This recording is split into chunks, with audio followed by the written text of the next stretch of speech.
So here on Redacted, they had this guest on the other day who says he was like a super soldier that went to the moon base and these underwater bases and that he's seen Saturn and Jupiter. And I'm going to play some excerpts from this interview on Redacted. This guy shows his discharge papers from, I think he was in the Army. And I'm going to show you some excerpts from this interview after I give you the preface of how to interpret what he's saying, because it stood out to me very glaringly. I saw and heard all of the key indicators that he was actually hooked up to some sort of BCI, brain computer interface, using psychotronics, basically implanting memories onto him, just like the movie Total Recall, where they can implant memories. There is actually commercially available technology these days where they're saying in substitute, to supplement for a prison sentence of 20 years for committing a crime, you can instead opt for a 6-minute procedure where they implant the memory within your mind of that 20-year prison sentence. And it would be a much more cheap and effective way of administering justice instead of actually spending all the millions of dollars of locking people away in prisons. You just give them a 20-year prison sentence in their mind through this brain-computer interface technology that's now commercially available and on the brink of replacing our correctional institutions. Now I'm going to let you hear it from someone else who describes it and gives examples and explains it much better than I can. But that's the basic premise here, that once you get this concept, you can listen to this interview with this soldier and I believe he's telling the truth. He believes that he had these experiences, but even in his own words, you will hear him say things like, "It felt like you were there," blah, blah, blah, blah, because you were there. Showing that even he questions the validity of the reality of the experiences that he remembers. You have to take pills. You black out on the ship on your way to the moon base. And beforehand, you got to take some pills that they give you. And get into this suit and go into this room. People talk about these jump rooms where they go on these 20 and back missions, where your family doesn't miss a beat. They say, no, you left work on Friday, you went back on Monday. And in your experience, you spent 20 years on Mars. So let me allow you to listen to Extreme Reality Check. Extreme Reality Check. This channel comes with no higher possible recommendation. I'll leave the link in the description, but her content is absolutely top-notch. She got kicked off YouTube a few years ago. She's just been allowed to return a month or two ago. And she is the highest degree of truther out there. So I've got her on 1.5x, and you can still hear her very clearly because she speaks very assertively. And she doesn't speak too quickly to where it garbles the message. They say openly in their writings that is their goal, to create a superhuman, an Uberman, transcendent man. This is all culminated in this transhumanist movement. Cybernetics. This is a cybernetics program for, quote, organisms with both organic and mechanical parts. So again, this is not my opinion. This is not a theory. They say openly that they are going to achieve that through this smart dust, these nanoparticles. And this is where the secret space program comes in. Again, this is something that was talked about back in World War II with the Nazi regime, this secret space program. The occult spiritists in the Vril Society were channeling these demons who were giving them all of this technology, diagrams of UFOs and all of this type of thing. And they had a secret space program. Fast forward to modern times, and we have this segment in the conspiracy theory movement, the truth movement, who have come forward saying that they are currently involved in a secret space program, or have been over the last decade or two, or since they were a child. And so that's the topic that I want to talk about right now. This stuff, again, that sounds on the surface completely outlandish. What do you mean that you did 20-year tour and then came back and your parents never missed you? You came back into this life and you were the same exact age, didn't miss a beat, just stuff like, how does any of this make sense? Well, in light of all of this technology we've talked about here today, it makes perfect sense. So I think probably the best way to lay out this case would be just to let them talk. Here's a couple of people who claim to have memories of being part of this, quote, secret space program. So I'm just going to use clips of them saying their piece, telling what they experienced and they remember. And then I'm going to come in with commentary as I play those clips showing that maybe there's a different way to look at this. Maybe there's a different way to interpret these experiences that they are remembering. I'm not saying that these people are lying or that they're crazy or they're making any of this up. I'm not saying any of that. I'm just saying let's let them tell their story, what they perceive happened to them, and then I will throw my 2 cents in on maybe there's a different way to look at what type of program they've really been enrolled in. Okay, now going into this, realize that the majority of the information that we have, or they will be presenting, most of the people who claim to be in this program, the secret space program, are presenting, has been recovered through multiple techniques like hypnosis, the way Bud Hopkins used hypnosis to help people recover the memories of their alien abduction experiences. Like, say, Travis Walton, he remembers seeing the aliens, he remembers the ship, his friends remember seeing the UFO, but then he has lapses in his memory because they have some sort of technology where, and we see this with the SRA, the satanic ritual abuse victims as well, when they're done, they use these techniques on them to block portions of their memory. And that's not outlandish. We just looked at clips of them talking about giving us literal lobotomies, shutting off portions of our brain using viruses and stuff. I mean, these people have brain mapped us. They have mastered ways to shut down our brain to the point that we're only using 20 to 25%. So I don't know if you choose to believe in these techniques of memory recovery or not. That's up to you. But I just wanted to preface this saying that the majority of these recovered memories, it's sort of like the UFO abductees. They have real memories, and that prompted them to go on this search to be like, what was that? What happened after I saw the UFO? What happened after these military people came in? What happened? So most of this information that we'll be talking about here was covered through techniques like hypnosis. So you can take it or leave it. In hypnosis to find out about my own SSP memories. That's how I was able to get that information for myself from self-hypnosis. And basically to find out that I had been serving in planetary corporations on the various Mars bases and cybernetics labs. Okay, first clue right off the bat. Wherever she was working in cybernetics labs, quote, for organisms with both organic and mechanical parts. Secret space program service on Mars, Antarctica, and also some of the space stations. Also to serve on the moon. So I did about 12 different jobs for planetary corporations throughout. And the way that the 60 years is set up, it's done through the quantum leap. So basically you have your reality, you have the Earth reality, and you're taken from that and you're transported to Mars through the jump room gateways. You're teleported from your home. Everybody's asleep. And my uniforms looked like a jumpsuit, but it was a smart suit, basically. You're the daily wear. So when you're transported out, are you gone the entire 60 years, or are you in and out of your body? How does that actually work? Yeah, I felt like I was in and out at some points. So I knew that Earth was here. I actually got to live my life. For the most part, though, I remember the whole 60 and back mostly being there and sometimes on Earth. So like they can build a portal bridge between Earth through the time traveling. So it seems like it's all so seamless. Who else that you know has been involved in this, and you both have memories? Is there anyone like that out there that you've connected with? Yeah, I've connected with a lot of people. James Rink, Tony Rodriguez, Jason Rice, Penny Bradley, you, of course. So, and other people that I've actually done hypnosis on, Matt Tracy, and a lot of other people just basically who have had experiences in the SSP who've been clients of mine. Yeah, and of course, it all started with a gentleman whose name I shall not mention who came forward with this stuff. And he kind of opened up the process of coming forward and disclosing, yet he was part of the program to stop disclosure as well, to be a gatekeeper. That's his programming, what the SSP gave him. So it's been quite a journey of 7 years disclosing. That's incredible. Mine has been probably closer to 5 years where I really started waking up to it. But so it's great to be involved with people that have very good recall, almost total recall. Kind of like that one movie with Arnold Schwarzenegger. That's what a lot of people are starting to experience.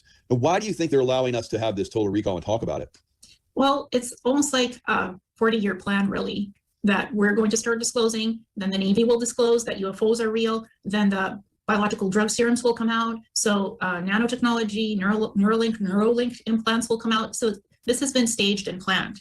Planetary Corp has been planning this all along for Earth as well. What they have on Mars, they hope to develop as another carbon template here on Earth.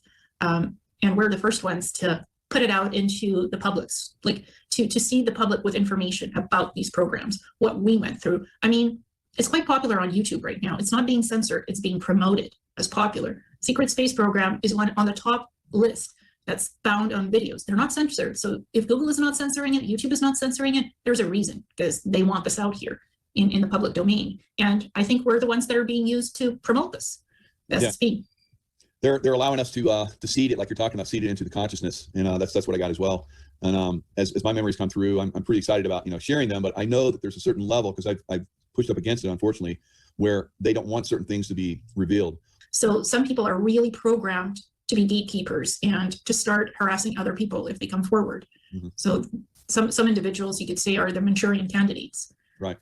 So because they have that programming. I think to a degree, we all have some programming, and some of us have alters, some don't. So it's really about the experiences we've had, to what degree we served in these programs. Elon Musk talks about the Neuralink. So you've been given disclosure on Neuralink. So in my memories of Neuralink, I don't see it as a negative. Now, a lot of people are like, whoa, you're going to put something in my brain and it's going to like start to take over. I don't see that. I see it as a benefit. How do you see the Neuralink information? Well, Elon Musk calls it Neuralink. On Mars, in the Planetary Corp, it's Neuralink, because it's a whole neuronal web interface of, I had 4 implants that were in my brain. It's Neuralink implants. So basically, they were not connected to any form of AI, external AI or internal AI. They were energy core implants that were dermally infused through my skin, went up my bloodstream, went up through the blood-brain barrier, went left side of my brain. Okay, this is probably a good place to pause and start the conversation. Just going off of their actual experiences and not what people have told them it was.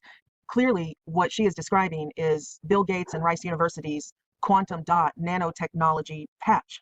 We could get the RNA sequence from that, beam it to a number of regional centers, if not local, if not even in your home at some point, and print those vaccines on a patch and self-administer. She said that her neural implants, her neural interface, was given to her through a dermal patch, and then the nanotechnology dissolved and traveled through her bloodstream. And then the nanobots, the neural implants, then lodged in her brain and connected into different circuits of her brain. So here we are at the Rice University official page about the quantum dot tattoo and vaccination record. And, it's exactly that. You can go and read all the science. We've done tons of videos on it. So it says, when the needles dissolve in about 2 minutes, they deliver the vaccine and leave the pattern of the tags just under the skin, where they become something like a barcode tattoo. So see how the microneedles then dissolve, and like she said, they enter your bloodstream, go up through the blood-brain barrier, and the nanotechnology deploys through your body, the same way we've seen with the messenger RNA. Though it was a big shock, right, that it didn't stay in the deltoid muscle. They didn't expect that. Of course they did. They wanted it to go into your bloodstream and go to everywhere that it was programmed to go. It's a nano machine. It's a molecular nano machine. It's programmed to go certain places. So at this point, I think you guys can probably see where I'm going with this, that they are not going into outer space.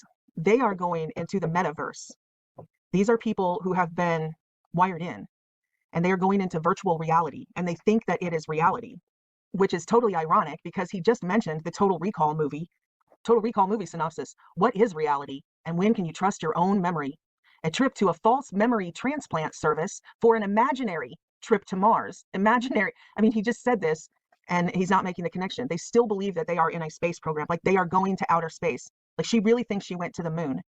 And I'm not mocking them in a sense, because you just heard them in their own interview say, okay, we know we're being used. Why? Why are they allowing us to talk about this and even trending it? They're boosting people who are talking about the secret space program when they're censoring all truth. Like, what, we know we're being used and there's something that we're not accessing. So, I'm not making fun of them. I'm trying to help them. If you know people who have been enrolled in these beta tests for the metaverse, for the virtual reality, for the sentient world simulation, for, all of this, maybe share this video with them and help them, because we need their testimony. We need people who have been inside these beta test programs and have been wired with this technology. We need them to come forward as whistleblowers, but we need them to know the truth, that they are the ones that the corporations experimented on with these quantum dot tattoos and neural implants that now they are trying to force on every single human on the earth through mandates. No jab, no job. We need them to come forward and tell people, hey, wait a second, you're going to wake up one day and think you're on Mars, or you're not going to wake up. Your body isn't going to wake up. You're going to be laying there like you're in the Matrix permanently, laying there in a pod somewhere. And that's another similarity that they always say, right? These secret space programs, they don't like get on a rocket ship or something and go to space. No, they are transported, like their consciousness. And then they come back after a 20-year tour or a 60-year tour, and they're still the same age and not a day has been missed, and their family didn't miss them. Their families come out and go, okay, they're crazy because they, I raised them. I didn't see anything happening, because they don't know that when these people went to sleep, their minds were hijacked. Their consciousness was taken into virtual reality. And that, again, is exactly what Donald Marshall was saying. He said that they were taking people's consciousness during REM sleep, which exactly fits the experiments with human brainwaves when they're trying to bring people down into a very low frequency, here below 3 hertz, and it causes detached awareness and sleep. And that's delta. It's the delta wave, as in the D wave quantum computer. This is where they're going. they're not going to outer space. They're going into these quantum dimensions in this quantum computer. And you'll see, especially, what's his name? Jaco, is that his last name? Him and his cohorts that he runs around with, they preach about this quantum economy, all of this quantum computer stuff, that is all of the stuff that's linked to the mark of the beast and the quantum computer and the virtual reality and this entire Antichrist mimic. They'll say things like he just said, like, well, I don't see the chip as a bad thing. Or this quantum economy that's coming, it's a good thing from the white hats and all this quantum talk. And, and again, like I said, they themselves know that they're being used for some reason. So I'm not trying to say that he's doing this on purpose or, he's like, he knows what's going on, but I'm saying we need to be aware. We can't, no, we can't go along with the quantum computer world. We're not going into the quantum economy. We're not going into the quantum dimensions, the VR, the virtual reality dimensions. We're not going to get on a rocket ship and go to the moon. But we do need to be careful and wise and have discernment because, like I said, we need these people to tell us what they have experienced in these beta tests for this nano-neural interface. But it shouldn't be any mystery why YouTube and Google and everybody are pushing the narrative that this has to do with space travel. I mean, this whole Mars thing, they've always used this to cover everything up, right? They told us that all of world history and the archaeological records they're just mythology. Demons aren't real. Nephilim aren't real. All that's mythology. These humanoid creatures are extraterrestrials coming from outer space. They're coming from Mars. They're coming from Venus, So that's what they've always done. They've used this narrative again and again to hide the truth, to hide this satanic hierarchy. And now they're using it to hide these beta tests of what does she call them? She doesn't call them vaccine injections. She calls them biological drug serums that will come out. That's what they are sent here to do. Control the narrative and plant the seeds about these, quote, biological drug serums that will come out and these psychopharmaceutical nanotechnologies, that they will be, that then there will be UFO disclosure and all of this that we know they are setting up. It's the Great Deception. Ancient Aliens has been pushing the same propaganda for years and years. The aliens seeded the earth with their DNA. They are our creators, not God the creator, not your God, your Christian God. Come on. Aliens are your creator. And they abduct these people and show them all these images on screens and send them back to tell us about cataclysms are coming to the earth and wars and nuclear wars. But the aliens are going to come save us from ourselves because humans are a parasite on the earth, right? So the aliens are going to come reign over us to save us. They are your savior, not Jesus Christ. No, it's the aliens are your creator and savior. I mean, it's the very definition of the Antichrist, someone who pretends to be God the creator and Christ the savior. So if there is a rapture and all the Christians are taken, the aliens will be, see, all of those people who were standing in the way of you guys getting the injections, all of those anti-vaxxers who were trying to murder everybody, we removed them to bring peace to the earth, So anyway, it's not a mystery why they programmed these people to come out right now during the Great Awakening where people are waking up to what's going on. And then they send these people out to control the narrative, to infiltrate the truth community unwittingly, I'm sure. I mean, some of them probably unwittingly and some of them maybe wittingly. I don't know. Well, it's almost like a 40-year plan, really, that we're going to start disclosing, then the Navy will disclose that UFOs are real, then the biological drug serums will come out. So nanotechnology, Neuralink implants will come out. Okay, so you probably noticed when she was talking about her nano implants that she thought they weren't connected to AI. She's like, oh no, they weren't connected to AI. But then she contradicts herself immediately when she explains them and what they were doing. And they were regulating her body. They were exactly like Bill Gates' patent 060606 of having these biosensors, these nano biosensors in your body to monitor your vital signs and all of the technology we talked about with the experiments in mice to produce glucose and a whole bunch of other abilities that we'll talk about after I play this clip. But you'll notice as she goes through and talks about the abilities that all of these abilities require artificial intelligence to run them. You can't, who's making the decision to regulate your glucose? Who's doing the blood workup as it goes? Who's testing your blood levels and your alkaline levels and all of this, and then running them through a diagnostic and then adjusting the chemicals that your body produces if there's no artificial intelligence? I mean, what are there, little humans inside your body? I mean, that's the definition of artificial intelligence. I think she's saying that she didn't feel body snatched. Like she thought that she was in control, although she wasn't in a lab doing blood tests and chemical tests and, punching in numbers. I want this, this much glucose, I think she's overlooking the fact that all of that is artificial intelligence. Something is testing and diagnosing and all of this, keeping track of your vitals. And, something is telling your cells what to do with the messenger RNA, telling them what to produce and what not to produce. Like it is AI. This is the entire AI system. And, as much as she feels like she wasn't brain jacked, clearly she was. She thought she was on the moon. You know what I'm saying? So they're almost like etheric implants, nano-etheric. They can't be picked up by MRI scans or CT or brain spec or nothing like that.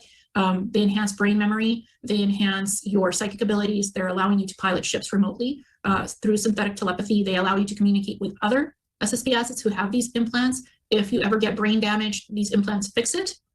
And they had nanoparticles, nano gold particles in the gold fiber threads that connected to my neurons and axons.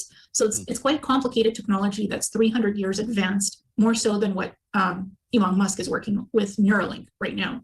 It's not the same comparable even in the technology. It allows you, these Neuralink implants also allow you to biologically be able to control your body. Say if the lights are too bright, you can just give the command to the implants to lower the lights in your eyes, to lower the dimness and make it less brighter if something's bothering you in your environment. Say if something's too loud, again, you can give the Neuralink implants a command to lower the sound vibration in your ears to make the sound less and make it less noisy, or turn sound off. Like if you want to sleep, you can turn off your hearing completely and turn it back on. Didn't we just hear somebody saying something about this nano neural interface that he was working on, where you could shut off your senses completely?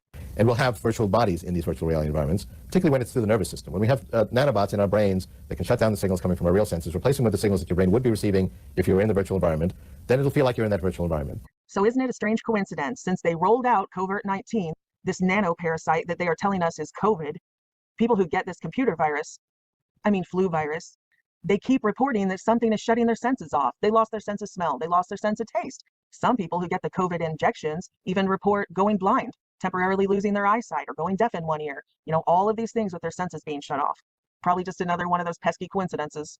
They modulate your breathing, your heart rate. If your hormones are imbalanced, then the implant will just organically, biologically rebalance your hormones. So it's like it monitors everything health-wise. And it also does record everything that you do, what you feel, what you see, has audio video recording capabilities, and it can send everything that you experience and remember, your memories, it can send that telemetry to off-world databases, holographic interfaces. It's like the cloud. Well, that sure come in handy if old Klaus Schwab ever needs to pull a copy of my memories to testify against me in the world court. So she outright says that this information is going through the, quote, cloud, that they have an internet like we do on Earth, only it's more advanced. Yeah, it's a quantum computer. She always says they have an etheric sense. Yeah, it's called virtual reality.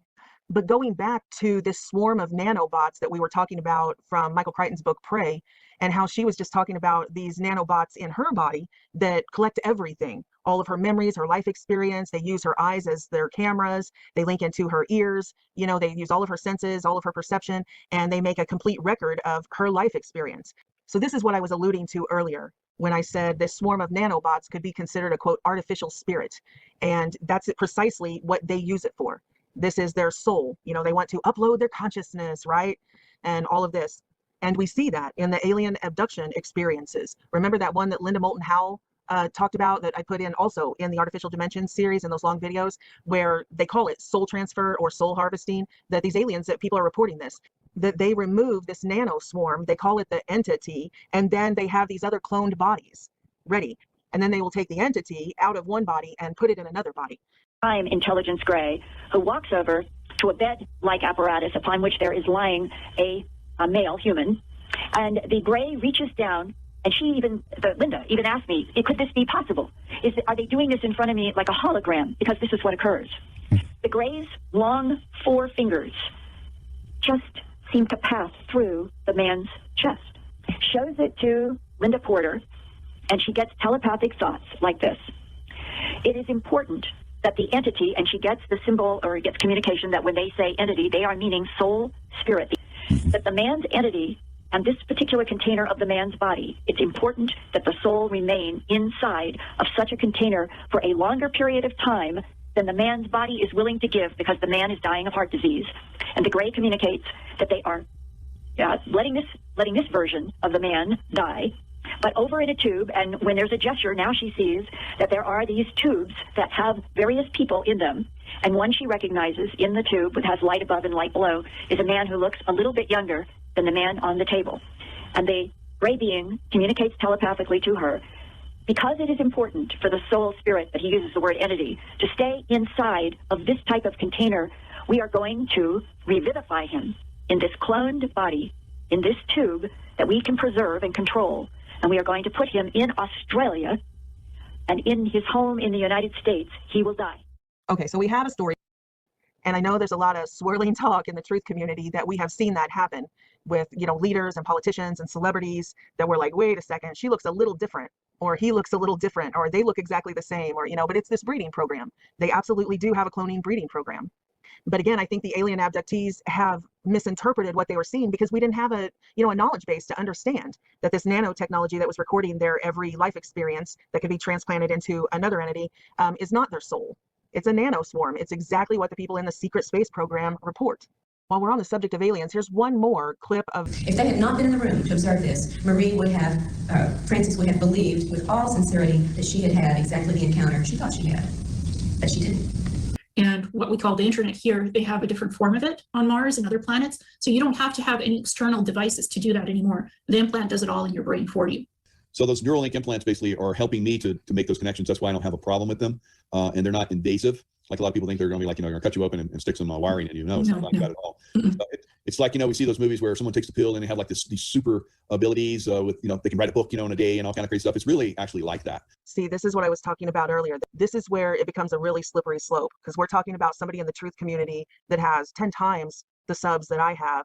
And he gets invited on all the truth community shows, even the Patriot shows and Mel K and, all of these. And he's preaching these Antichrist implants, mark of the beast.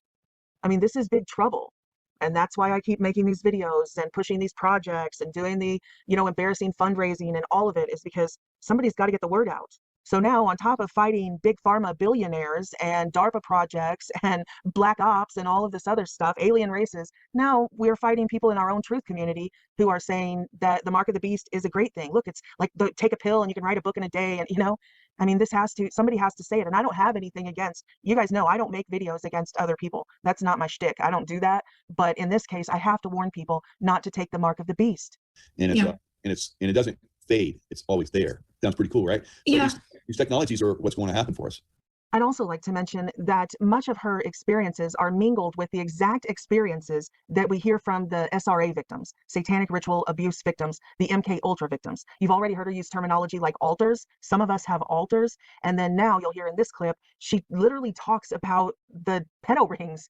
She recalls being taken to a hot tub, taken out in the woods, all of the same experiences that SRA victims like Fiona Barnett and the others report, or MK Ultra victims like Kathy O'Brien report. So it is my opinion, this is just my opinion, but it is my opinion that what they are being told is the planetary corporations. They're actually just the corporations, the military industrial complex, AKA the worldwide human trafficking, child trafficking, pedo ring. I remember being taken into the woods. I remember there was some kind of a cabin, a log medium-sized cabin, and in the back of the cabin, there was a hot tub. So I remember my head being dunked underwater and just them trying to see how long I could stay underwater and keep conscious. And they would repeat this over and over again to train me to stay longer underwater, to not lose consciousness.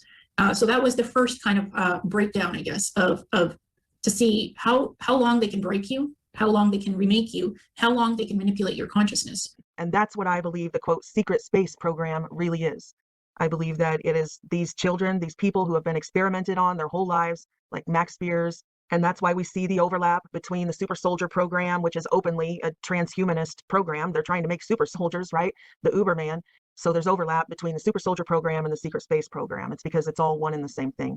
And I have so much more to say on this topic. I cannot believe that this is already at 3 hours, 3.5 hours already. So I'm gonna have to cut it here and we'll just do a third video in this series, Immortals, because I never got to put that Immortals clip in from Paranormal Roundtable. And that's what this technology is all boiling down to with the transhumanism is also this immortality.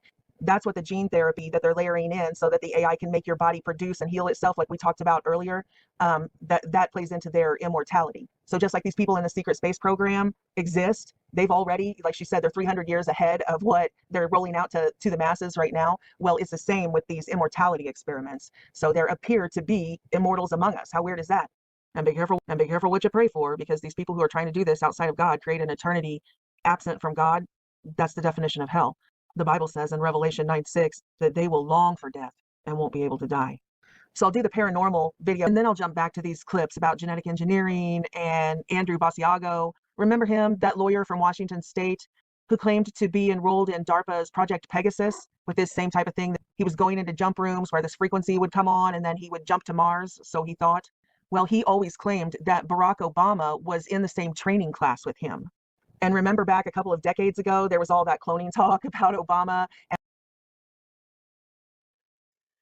Now listen for some of the same exact patterns of experience from this guy who's being interviewed here on Redacted. He even describes one of these med beds where he's in a gelatinous substance with electrical wires connected to him, just like in the Matrix, where he wakes up in that gelatinous substance and unplugs the wire from the back of his dome. You've seen these underground bases, you've seen these arcs, you've been inside these arcs, you've witnessed this technology, with a lot of ground that we've covered, but the one thing that I really wanted to talk about was the moon base. And I've heard from whistleblowers, U.S. Air Force whistleblowers, who've been transported to the moon base. And I don't know, I know you can tell me, I think there are multiple moon bases from what I understand. Yeah, there is multiple moon bases. There is an arc on the moon as well. So he would pick you up in this egg-shaped craft. Is that egg-shaped craft similar to what was recently revealed in that News Nation report a few months ago? Yes, sir. Almost identical? Yeah, identical. I think, yeah. It looks similar. The pilot described that crash retrieval as being overwhelmed, like an overwhelming connection spiritually to this thing. Yeah. They're really spiritual people. They still have their traditions. They're really spiritual. Like they're way advanced because they implement the spirituality with technology. Right. So cool. Craft? No. In a different craft? It looked like a TR-3B. Okay. It's triangular military craft that we have. Yeah. Do you remember how long it took you to get there? Was it near instantaneous? Was it a few minutes? I blacked out and I opened and it was there. A U.S. Air Force was... The one I saw is there. And they're smaller ones. They're smaller ones. We got things that they called jump rooms. Jump rooms, that's how she described it. Yeah. Yes. Jump rooms. You're there, you feel nauseous, you feel dizzy, and you're out somewhere else. Would you describe it as like a wormhole? Somewhere else. Would you describe it as like a wormhole? Or actually teleporting you? Like Transporter Star Trek style? Yeah, you still see yourself. You phase out, you black out, you phase in, phase out. I don't know how to tell you, but it feels like a jump room. The room jumps and you're there, you're just there. And spirituality and interdimensional, it's all about this. So when you're... Of all this, Clayton, is when we are gone. Do we still live? Do we go somewhere else? So consciousness is a big part of all this, Clayton. And spirituality and interdimensional, it's all about this. So when you're... I want to talk more about the interdimensionality of it and the spiritual side of it in a second, but you get to the moon base, you black out, you're on one of these triangular shaped craft with other individuals from the military, other civilians. How do you see yourself flying into the moon? Or yeah, it's like a tunnel. How do you see yourself flying into the moon? Or yeah, it's like a tunnel. It's like an ancient volcanic, and you see it's like a copper. It's like crazy. It's like the tunnel's made of like a copper. It's beautiful, and you go in and you land, and what I remember is you interact with people. I was there to full security. Apparently, they use a lot of people that have been through experiences to go to these missions to not just be involved, but just to be there, to full security and just extra muscle. Yeah, extra muscle. Huh. Because I guess once you go through these experiences a lot, it's like it becomes a normal for you, and yeah, it becomes like a normality. I'm sorry, my pronunciation is dumb. So depending how they roll this technology out and which country want to roll out with this technology first, I think they're debating. First, they're going to implement with AI certain vaccines. I know people are, no vaccines. Yeah. But you need to take certain medications prior of entering the med beds in order for the med beds to work correctly with different types of brands. Different brands are going to be in charge to heal certain parts of your body. Certain brands are going to be for cancer or for stroke victims. So depending how they roll this technology out and which country want to roll out with this technology first, I think they're debating. First, they're going to implement with AI certain vaccines. I know people are, no vaccines. Yeah. But you need to take certain medications prior of entering the med beds in order for the med beds to work correctly with you. That's what's going to happen, I think.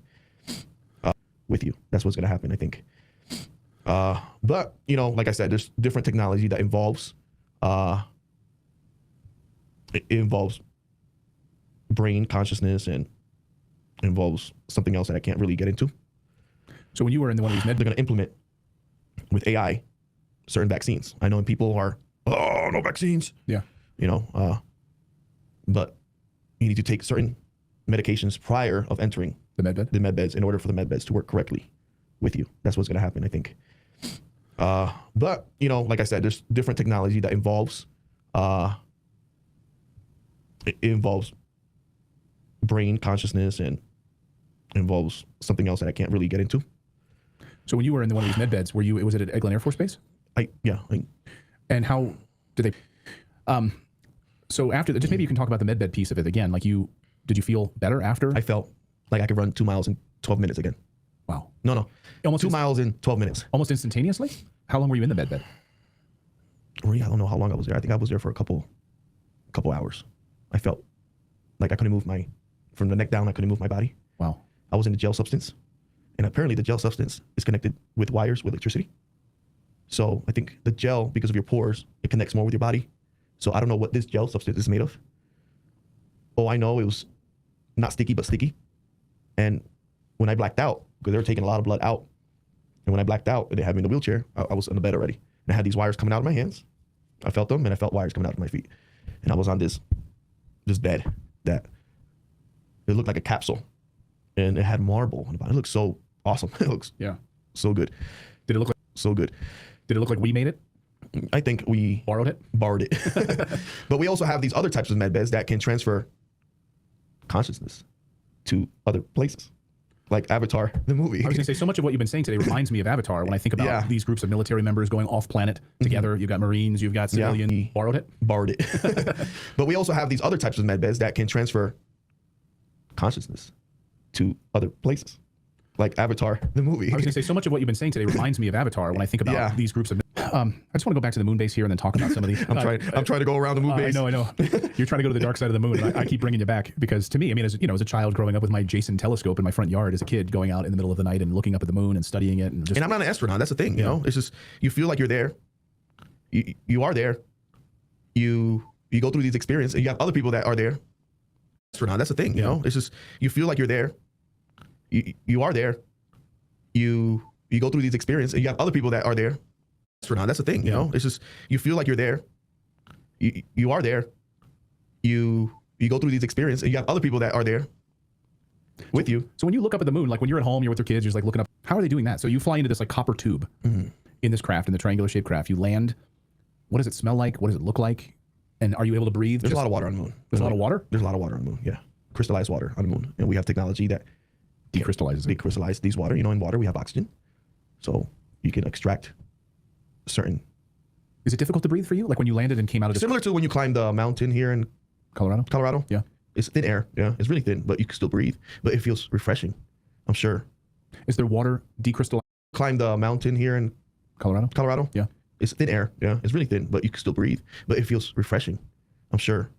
Is there water decrystallized? I'm sure. Yeah. It's really thin, but you can still breathe. But it feels refreshing, I'm sure. Is there water decrystallized water? We have water. They have water. When you get off this craft, you say like, hey, I have to go to the bathroom. And like, oh yeah, the men's room is over there. Like, you know, I'm just like, is it totally? Yeah, I didn't go to the bathroom. How long were you there? I don't know the time that I was there. Everything seemed like fast paced. So there's no similar like now. Yeah. Like I need to go get a coffee. Like, do they offer you like, oh, you're here on the moon. Would you like a something? We got these pills that they give us prior. We drink these pills. And what do they do? I think they lock certain things inside your body. And okay, so you're there. Can you describe the? When you get off this craft, you say like, "Hey, I have to go to the bathroom," and like, "Oh yeah, the men's room is over there." Like, you know, I'm just like, is it totally? Yeah, I didn't go to the bathroom. How long were you there? I don't know the time that I was there. Everything seemed like fast paced. So there's no similar like now. Yeah, like I need to go get a coffee. Like, do they offer you like, oh, you're here on the moon. Would you like a something? We got these pills that they give us prior. We drink these pills, and what do they do? I think they lock certain things inside your body. And okay, so you're there. Can you describe the? I mean, you see the. What does it look like? Is it like a brain? You know, but I mean, I guess you could pick. Someone could watch this entire interview and take away one little thing and say that's just crazy. But yeah, that's nuts. Yeah. But so how long do you think you were there? A few 4 hours, maybe. Yeah, a couple hours. Yeah. And after that, had you gone back to the moon base since? No, I don't. That you know of? Remember? Yeah. Yeah. No. I probably have, but I don't remember. Yeah. There's certain things that I get back in dreams. Yeah. But I don't really. Like I remember seeing Jupiter. What? The rings of Saturn. So traveling there, you didn't just go to the moon. You traveled out. Yeah. For what purpose? Why would they take you that? Certain mission. We have a company that mines the rings of Saturn and mines certain things around our solar system. We have a company that does that? Well, not the United States, but the world. What are we getting from the rings of Saturn? What kinds of metals? I don't know. I don't know. I'm just an E4 in the military. I'm told. Yeah. But so how long do you think you were there? A few 4 hours, maybe. Yeah, a couple hours. Yeah. And after that, had you gone back to the moon base since? No, I don't. That you know of? Remember? Yeah. Yeah. No. I probably have, but I don't remember. Yeah. There's certain things that I get back. And after that, had you gone back to the moon base since? No, I don't. That you know of? Remember? Yeah. Yeah. No. I probably have, but I don't remember. Yeah. There's certain things that I get back in dreams. Yeah. But I don't really. Like I remember seeing Jupiter. Yeah. Yeah. No. I probably have, but I don't remember. Yeah. There's certain things that I get back in dreams. Yeah. But I don't really. Like I remember seeing about love. And have you? Are they physical beings that you've seen that? I've seen the Nordics. They feel so peaceful when I interact with them. And for me, I call them angels. Yeah. You know, but people call them Nordic beings. You know, they look physical like us, like you and me. Like if I'm talking to you right now. And do they? You describe some beings as disappearing. Yeah. I have a video that I share with Dr. Sala. I grab their. I didn't want him to go. It's like he was giving me a message, and I want him to go, and I grabbed a piece of his clothing, and it ripped. And it was like a bluish rainbow color, and I went like this to it, and it turns into water, and it disappears in my hand. I have a video of that. And what happened to him? He disappears. Where It's like they phased out. Phases out. Where was that? This was in Orlando, Florida. Kind of go through it all, but before we get there, so in official capacity, you shared with us your discharge documents, and this is redacted, so we can put this up here on the screen as well. What does this show us here? The DD-214 shows you what I did in service and where I was stationed and all that. Okay, and you left in when did you leave? August of 30th of last year. So you left the military August of 30th of last year. Mm-hmm. Did you have to sign any non-disclosure agreements, anything like that when you left? I have to sign certain things that I can't still talk about. Okay, but I got the green light to talk about certain things. And who's giving me the green light, I can't really talk about. Who's giving me the green light? Oh, I know he's connected to Washington. Okay. But I got the green light to talk about certain things. And who's giving me the green light, I can't really talk about. Who's giving me the green light? Oh, I know he's connected to Washington. Proof of officers talking and experiencing these. But I think it's going to be in phases, Clayton. Soon, soldiers like me, we're going to come out and probably do a documentary about what we felt and what we went through. You know, I chose to join them and walk away, but out of nowhere I see these ships. So sometimes I go outside and pray, and these ships show up. I'm like, what am I doing different? What type of praying or meditating or state of mind I get into that these things come down? So every conference that I do, these ships, they come down, and I have proof. I can show you the videos. We show it to redacted, and these ships, they show up. I did one in the UK. I did one in France. I did one in Charlotte, even here in Colorado. And we call down these ships. Sometimes they use people like us, you know, right, in the military, including implementing the dog whistle type of technology that have psionic abilities that can bring down these ships. And, you know, I didn't realize I had something like that, an ability like that. But when they started approaching me to join the military, I'm like, okay, they need something from me. You know, they need help. They need a way to military capacity. How are you transported there? How did those missions come up? Like you just wake up one morning and JP, we're going to go see a massive UFO that's hundreds of thousands of years old. So get your rain gear. Like how does that unfold? Sometimes it's through the phone, or sometimes it's just straight up. Hey, they want you in this area. You know, I'm working in South Korea. Hey, they need you in this area. So I leave. I meet up. They make you change into black tacticals. You're with other. Hey, they want you in this area. You know, I'm working in South Korea. Hey, they need you in this area. So I leave. I meet up. They make you change into black tacticals. You're with other special forces at the time too. Is that we're all, you know, we talk about these boogeymen like, oh, we have to hate Russia, we have to hate China, but we're all working together, right? We're all working together. Russians, we're all on the same page with this stuff, right? Well, a lot of times. Well, the thing is, we have to, Clayton, because these are things that we don't understand. Yeah. It connects to the, you know, when you get to the quantum entanglement part of it, quantum physics, it connects to the spiritual consciousness, and these beings, they show up and they disappear. We can have one in this room right now. We won't realize it. You know, it's spiritual, and the spiritual realm is real. I want people to understand that, and that's why I wanted to walk away so many times and not even talk about this. Even talking about it, I get not scared, but I get the shivers, because imagine you knowing that there's something listening and knowing that everything that you do in every moment. It's almost like consciousness. Yeah, like it's like there's no way to hide. There's nowhere to go. They know every step, everything we say, everything that we do. It's like that type of. And they're far more powerful than us, right? Yes, that's the thing too. And you don't want to mess up. You don't want to mess up with them. Sure. Giza. Yeah. And the list goes on, of course. So describe to me what these arcs. I just wanted, you can take me through how long you were down there, what were you doing, what were you seeing? It's like an off and on type of memory type of thing. Clayton? Do they wipe your memory when you come back? It's not that they wipe. It's certain techniques that they do that make you not remember. So describe to me what these arcs. I just want to, you can take me through how long you were down there, what were you doing, what were you seeing? It's like an off and on type of memory type of thing. Clayton? Do they wipe your memory when you come back? It's not that they wipe. It's certain techniques that they do that make you not remember. You're not alone. I mean, I've heard this from other whistleblowers. I've heard this from other individuals who've been to these bases that their memories are scattered. But what do you remember? I remember the smell. I feel like a heartbeat, like a presence of. It's the most beautiful feeling that you ever feel. Is it alive? I think it's alive. I think all these ships that we encounter, the militaries around the world, not just the government of the United States, these ships are consciousness. They have consciousness. It's like a type of old school. I think this is so much, Clayton. Like if you get to the nitty gritty, like how we're getting this AI right now and where we're getting the ideas of the cell phone, where we got the idea of, So I think these technologies have a type of ancient AI. Yeah. That we piggyback off of it. Well, we see major advancements in technology that seemingly come out of nowhere, like right after the Roswell crash. So, suddenly we have incredible technologies. Velcro. yeah. We have all these things that we've never seen before within a short amount of time. Computer, transformers, things like that. After the sightings like this. So, okay, so you're down there. How long are you down there? Do you remember? I don't remember the time. It fizzles in and out. Do you remember what your mission was while you were there? After the sightings like this. So, okay, so you're down there. How long are you down there? Do you remember? I don't remember the time. It fizzles in and out. Do you remember what your mission was while you were there? I was there to activate certain things. Because you have the technology background.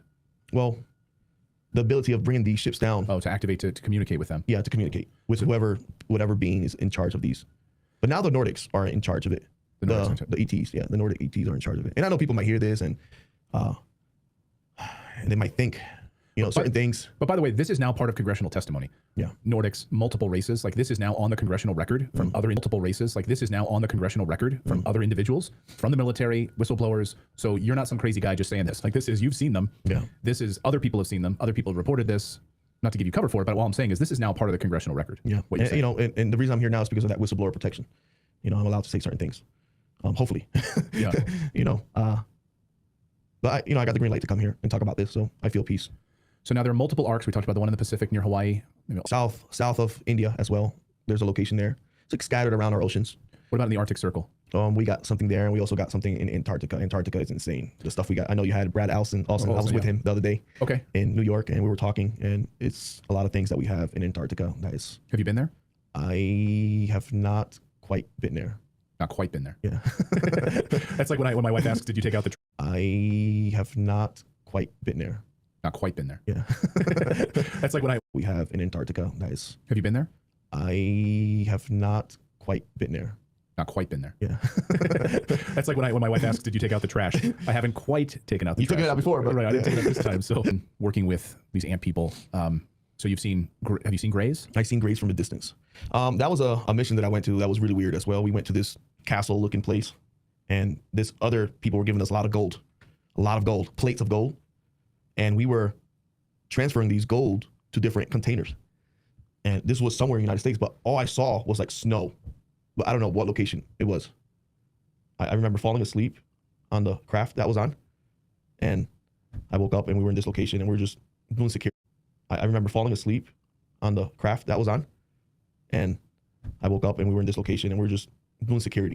I remember falling asleep on the craft that was on. And I woke up and we were in this location and we were just doing security. And because of my past experiences and past missions, they took me to this. And then from a distance, I saw one gray alien. Well, it looked like gray. It had the big head. It had the black, small, like really small, big head. I don't know if it was a costume or whatever the heck it was. But it was talking to two like recon Marines far in the distance. And he was just pointing different ways. Were they communicating with language or telepathy? I don't know how they were communicating. I was too far away. I don't know if it was a costume, Clayton, or something. Hopefully it was a costume, but it looked like a gray alien to me. He was short, big head, big eyes. And I think they were arguing or something like that. That's what it looked like. I don't think we have a connection with the Greys. I think they want a connection with us. So when you look at these massive spacecrafts, but sometimes there's temples on top of them, or the governments, they know about it. They don't want to talk about it because it could change. This is the thing. This can change religion if we talk about what's happening. Right. It could change a lot about Catholics, Christians. I know the Catholic Church has tried to come out and try to get ahead of this Muslims, a few years ago. They tried to start talking about this because I think it could undermine a lot of these religions, right? And so they're trying to get out in front of it now and trying to admit, what does the Vatican have in their archives? So I'll include both the links in the description. This was a part 1 and part 2 interview. Part 1's like an hour, part 2's like 45 minutes, but I'm sure you heard a lot of the same overlapping details. Like when he said they're all around you at all times, watching everything you do. And in the Extreme Reality Check video, where we had a couple people testifying to their experiences, they said these nanoparticulates inside of you create a neural network where it has audio and video recording. They're essentially looking through your eyes and hearing through your ears at all times. He talked about the memory wipe. They have techniques to make your memory foggy, and your memory of your experience kind of phases in and out. He said they make you put on black tactical gear, a jumpsuit that interacts with the psychotronics. That's all part of the deal. That's not necessarily tactical gear because it's got bulletproof and pockets in the cargo pants. More like that it has some sort of wire mesh running through the suit. He talked about how he was in the med bed in this gelatinous substance and had wires coming out of his hands and feet. He talks about how they integrate technology and consciousness and spirituality. That there is an injection, a vax, needed in order for this medbed to work. Well, what about the jump room? In order to get on the ship, they make us drink these pills before we go. And when he says, so what do those pills do to you? Oh, I think they just lock certain things in your body, so you don't have to pee or poop. How long were you there? I don't remember. I just remember interacting with people. And at the point where he says, because it feels like you're there. You are there, and there's other people there interacting with you. You can tell from his own words he questions the validity of the reality of his own experience when right out of his own mouth it's called a Freudian slip. You accidentally tell the truth when you go, it feels just like you're really there. I mean, because you are there. If you fully believed that you were really there, you wouldn't say, it feels like you're there.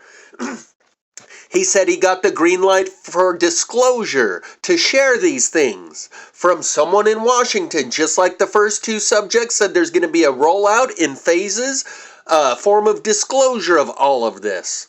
He said the gray that he saw, I don't know, it could have been a costume. It might have been a costume. Hopefully it was just a costume. So he's questioning the validity of his own experiences. I think from some of the things that he said, it's pretty clear it's not just straightforward physical travel to the moon. There is something psychological going on here, but it doesn't necessarily have to be one or the other. That he was put in the Montauk chair from the Montauk program, put into some sort of MK Ultra trance and had memories installed like Total Recall or The Matrix, yet he never left the room. It could be some combination of both. I've said in the past, there's not much difference between what we call V2K these days, voice-to-skull technology or synthetic telepathy, and what a more rudimentary primitive people in past years called Holy Spirit. He said the AI that we're building these days syncs up with an ancient AI.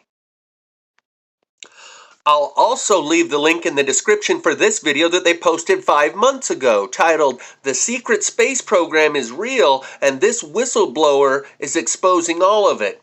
And she describes the same type of thing. You heard those first two people giving their testimony from Extreme Reality Check saying they would hold you, they would make you stay underwater for as long as you could, and it's part of the breaking you down process. That there's a lot of overlap between some of this secret space program and SRA, satanic ritual abuse, trauma-induced mind control, where they break you down mentally to fracture your mind and get you to segment into different compartments in your mind. Split personality, trauma-induced mind control, or dissociative identity disorder, where the experience is so traumatic you create a second compartment in your brain. That's one of the techniques they use to get you to not remember what's happening. And it is part and parcel of the SRA programs.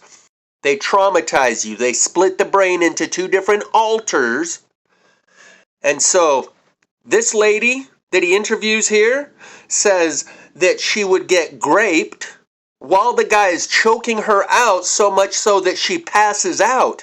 And that's part of how they split your mind. As you can see, that was a photo of her when she was young. This is her now telling her story. She's written a book about it, but it's essentially the same story of the secret space program. A lot of the tactics and strategies and experiences do overlap with these trauma-induced mind controls, MK Ultra style programming, so it's tough to say what they really experienced and what was a screen memory, because they intentionally have to try to retrieve their own memories. They have tactics and strategies to make your memories hazy. That's what the guy just said. His memories phase in and out. But he deep throats the jackboot so hard. He's like, I love the U.S. military. I signed up for this. In that interview, he says he got Bell's palsy and half of his face doesn't work because he took the C-19 jab. But I love it. I'd do it again if they asked me to right now. I signed up for this. He's got Stockholm Syndrome in such a major way. Maybe that's why they gave him the green light to come out and talk about his experiences, because he's still trying to cast them in a good light. The people, that guy that we just watched get interviewed on Redacted, clearly traumatized, used, and abused. The guy can hardly even speak straight. But he has a Stockholm Syndrome. He loves his captor. He loves his abuser. We're the best country. I love them. Govern me harder, daddy. That type shit. So I'll leave the link in the description for this one. It's another person who has virtually the same story. Secret space program. Trauma-induced mind control to split you into different alters, which begs the question, did you ever even really leave the planet? Or is that a surreal environment and a surreal memory they leave you with to make you sound so uncredible if you ever try to tell this story of what you saw and what you experienced? And so another part of the story here is that they don't need to put electrodes in your brain or a Neuralink.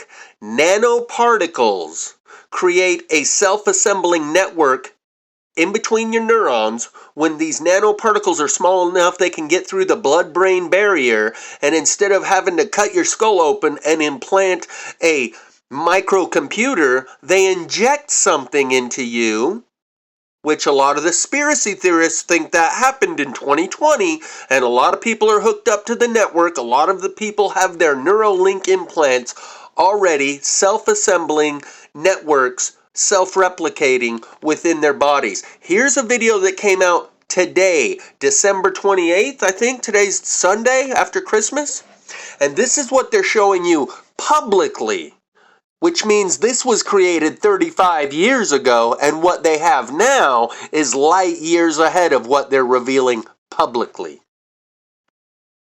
So researchers at the University of Michigan have built a microscopic swimming robot. They are fully programmable and autonomous, and they can sense their environment, make simple decisions, and act without external controls. But what's crazy is how tiny these little guys are. This is a human finger. If you can even see that little dot there, it is an autonomous computer that is small enough to balance on the ridge of a fingerprint. One of the engineers saying, we've made autonomous robots 10,000 times smaller, which opens up an entirely new scale for programmable robots. Yeah, so imagine robots all around your house, your car, your workplace that are smaller than a grain of salt, nearly invisible to the naked eye, and each one with a sensor, a microscopic computer, and an ability to get power, a tiny photovoltaic cell. Oh, and when it's autonomous, it must move, right? They can swim by creating electrical fields that push against a liquid around them. I'm like, this thing could fit inside of a pill. This is going to go inside of a body maybe one day. They can operate for months. They can be programmed and powered by light pulses. They cost roughly 1 cent a piece to make. Smaller than many microorganisms. And if it can independently think, sense, act, what does that mean? Swarms of these tiny little robots going to be inside the human body. Just like they'll be floating around in like a cup of water and you'll just drink it and not even notice. Who knows? Like dust, could they just be all over Amazon warehouses with packages? Could they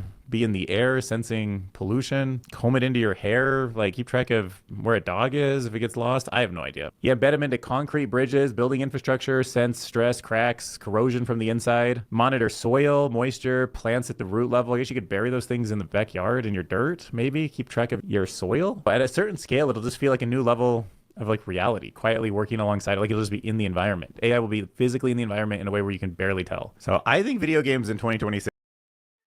Or maybe they don't need to inject it, they don't need to put it into a pill or your water. It's already in the water and the soil and the air and having been dumped from the sky for 20 years.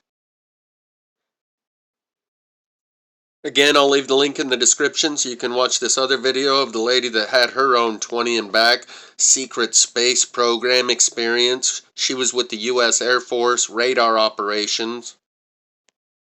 That was in alternative 3 also. So my personal experience with that was doing my job as an auto track radar operator, and then I got out of the military, and I thought that was really all there was to it. So, but after I got out of the military, certain situations were causing me what I didn't realize at the time was pretty severe PTSD, severe anxiety attacks, where my heart would take off at a mad gallop, and I would have trouble breathing.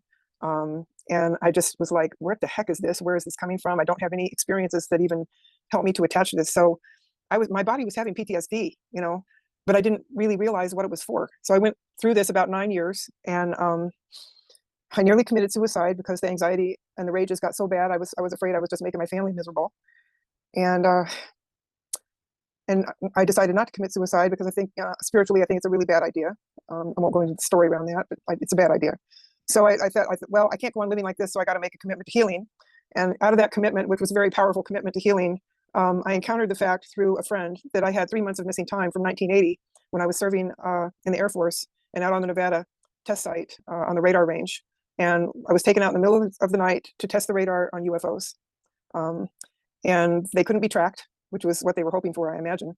And they were either real UFOs, or I saw them in the sky after we ran the radar trying to track them. They couldn't be tracked. And then I was taken to some kind of facility that I think may have been Area 51. They wanted to keep me in the dark. They gave me fatigues to wear that night with no rank insignia, no name tags, no identifying marks of any kind. Me and the other people that were out there to run the radar were forbidden to speak to each other at gunpoint. They were quite serious about isolating us from each other and any kind of sharing or talking we might have done, which was terrifying.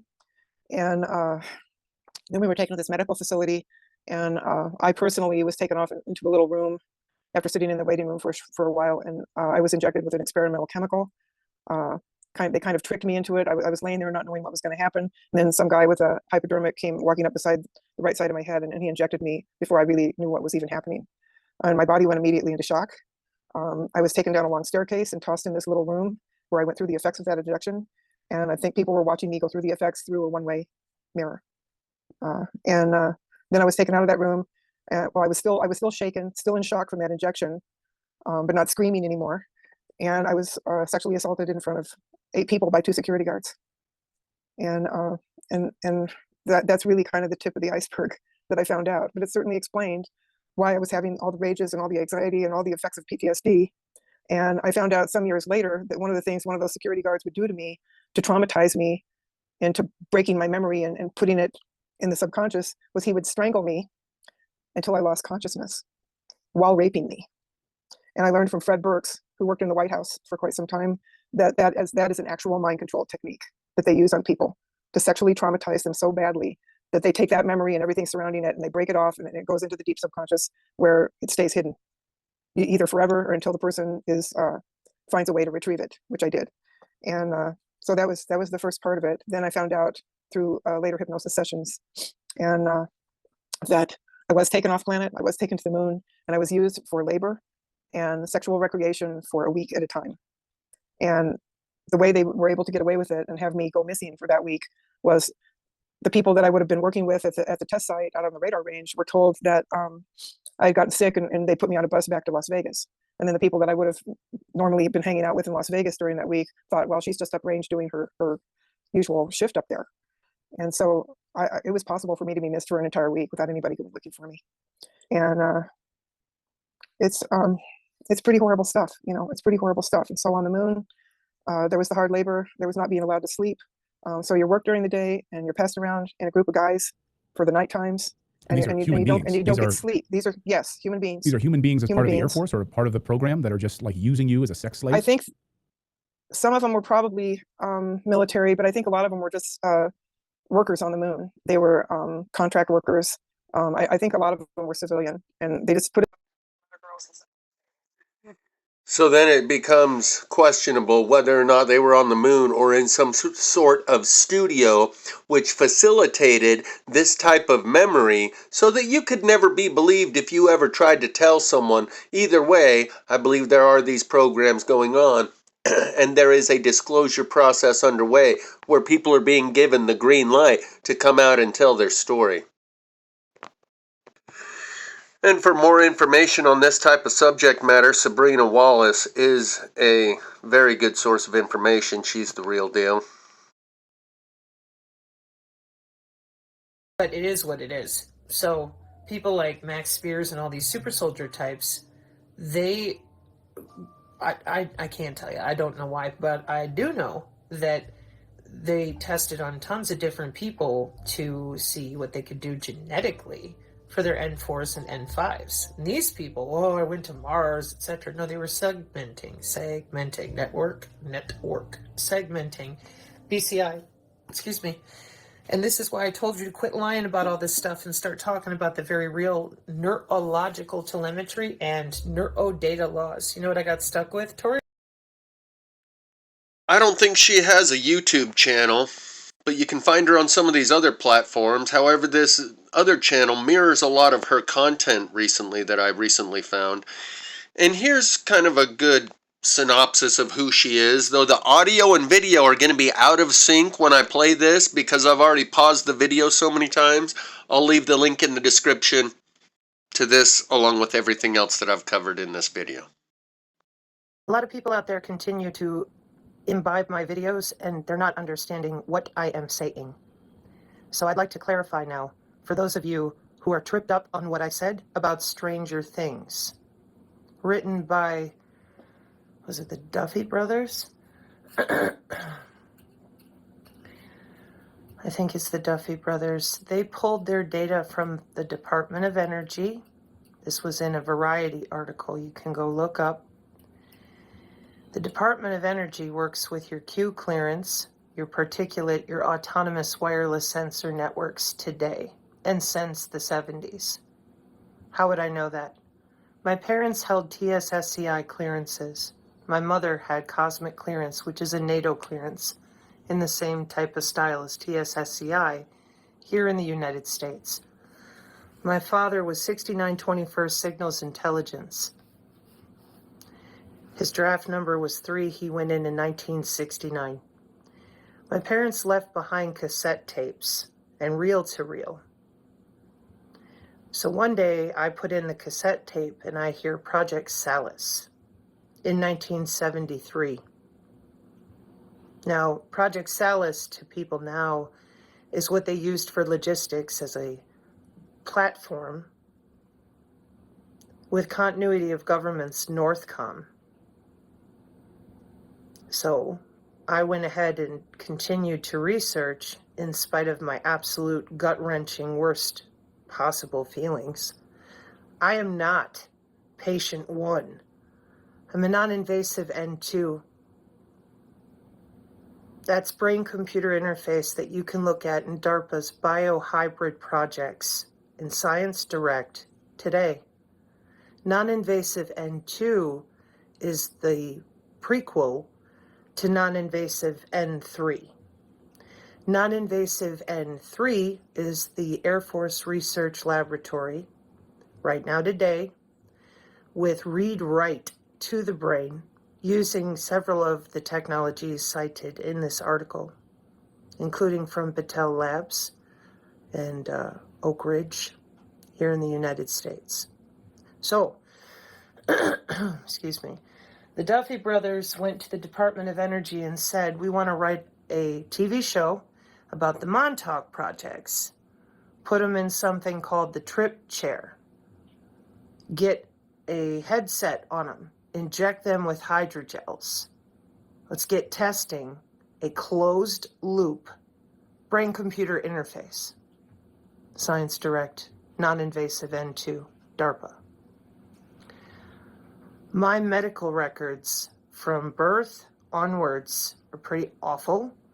I have court records as well with the chief of police in Colfax, Wisconsin. My father's green door clearance, TSSCI, working with clandestine embedded clearances for the DIA due to my mother, international, not just domestic. Those are hard facts. Nothing I just said there cannot be vetted. But I'm not patient zero, and I am not the little girl in the TV show. Why? Because when I was young, a lot of children died being tested on. Well, they overlaid your memories. Nope. Genetics. A non-invasive N2 with the way that they insulate the biology of their employees for security. So, a non-invasive N3 is read-write. A non-invasive N2 doesn't have the overwrite the way an N3 does for security. That's databases. Additionally, excuse me, my reactions to the Stranger Things series, once I saw more of it, I was pissed off because I saw so many different things that I lived through that right now today, well, is she really, I mean, she's theoretical and she's made such intense claims that came with squad numbers, medical records, police records, and judicial records. Not claims that came out of nowhere, okay? But I'm not patient zero. I wasn't the first subject. I was one of many. Where's non-invasive N1? Where's non-invasive N0?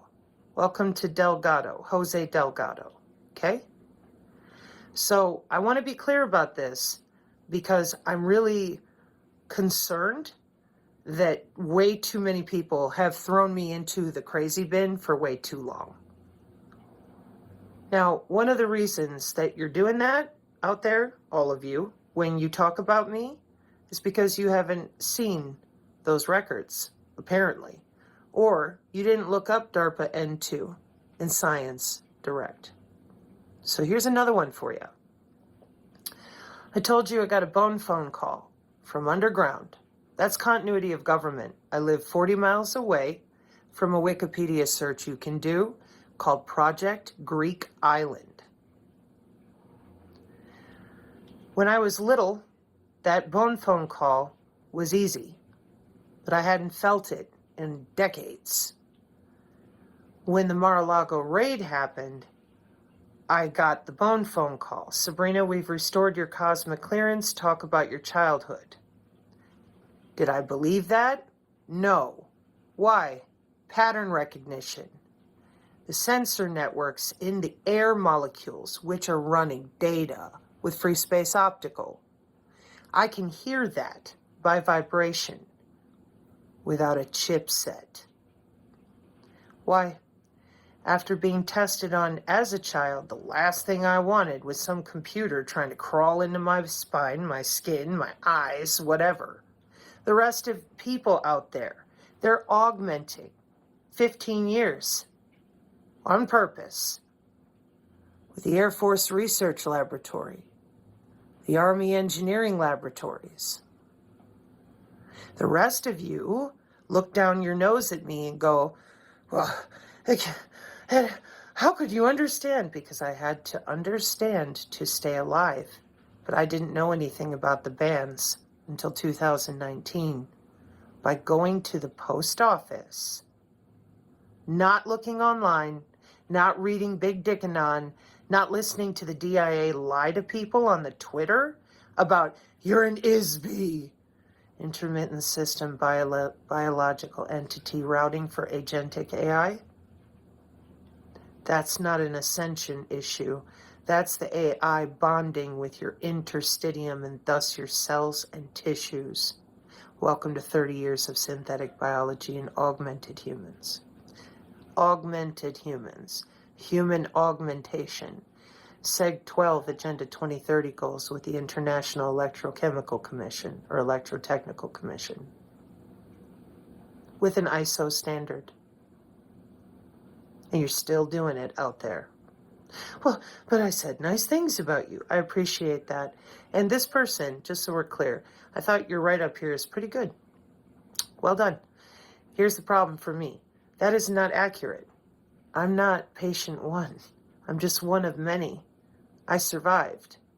And when I tell people how and why, they get pissed off. Then they call me crazy again for believing in God.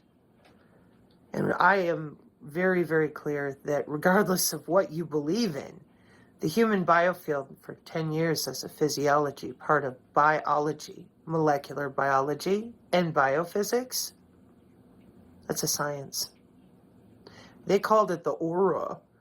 It's a human biofield right now today in regenerative medicine at Tufts University with professors like Dr. Michael Levin, who also has the 2013 paper, Cracking the Bioelectric Code. So I'm not patient zero, and I'm not 11 on the TV show.